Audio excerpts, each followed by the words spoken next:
Lamyan noodles, or hand-pulled noodles, is a traditional dish that originated in northwest China.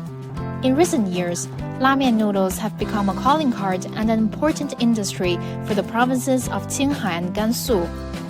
In Qinghai, about 199,500 people are engaged in the Lamyan noodles industry, while more than 35,000 Lanzhou beef Lamyan noodles restaurants have been set up in Gansu and many other regions nationwide, generating an annual turnover of about 65 billion yuan.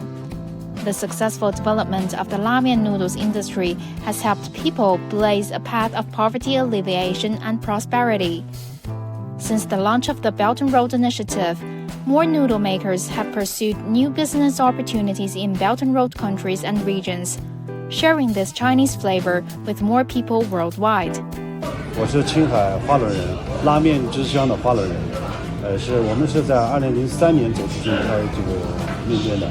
花轮，是贫困县，地方呢也叫海拔也比较高。当时对我们来说，这碗面呢也是脱贫的一碗面。上海啊、广州啊、深圳，那会儿早了，20多年前，一个七星炉子，一个案板。就这样简简单单张罗起来，把一家店就开起来了。这个店是在2019年8月16号开业的，平均每天我们要接待1000多人。我们2019年，一整年我们的营业额887万。现在慢慢也做到这种标准化、品牌化、连锁化这种。